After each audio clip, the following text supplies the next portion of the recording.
এই দিনটা একাদশীর পরের দিন, অর্থাৎ মঙ্গলবার সকাল।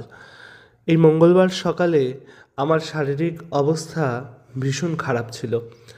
গলা একদম বসে গিয়েছে, গলায় ভীষণ ব্যথা, কথা বলতে পারছি না।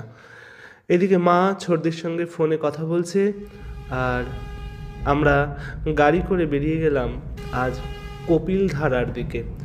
যেহেতু কপিলধারা আমাদের এই জায়গার থেকে বেশ কিছুটা দূরে, তাই গাড়ি করতে হয়েছে।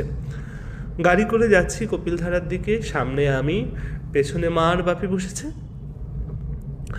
আর এই অমরকণ্টকে এসে যে জিনিসটা শুধু আমার মনে পড়েছে, সেই জিনিসটা হচ্ছে সেই দেবপ্রয়াগ যাওয়ার স্মৃতি। দেবপ্রয়াগে যাওয়ার সময়ও ঠিক এই রকমই পাহাড় গাছ দেখতে দেখতে যাচ্ছিলাম। এই পাহাড়ি জঙ্গল আমার অত্যন্ত প্রিয়, তাই আর কিছু না হোক বছরে একটাবার পাহাড়ে যাওয়ার যেন নেশা লেগে গেছে।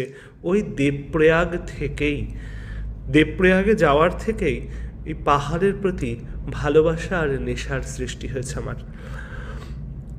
এখন যাচ্ছি, তবে এই যে এখানকার রাস্তা বা মাটির রং একটা লালচে ভাব আছে, কিন্তু দেবপ্রয়াগে যাওয়ার যে পথ বা মাটি, সেখানে কালচে ভাব আছে। শুধু এইটুকুই তফাৎ। এই প্রায় চলে এসেছি কপিলধারার ভেতরে যাওয়ার যে প্রধান দরজা, সেই দরজার কাছে। এই যে কপিলধারার মুখ্য দ্বার, এখান থেকে আমরা এবার ভেতরে যাব।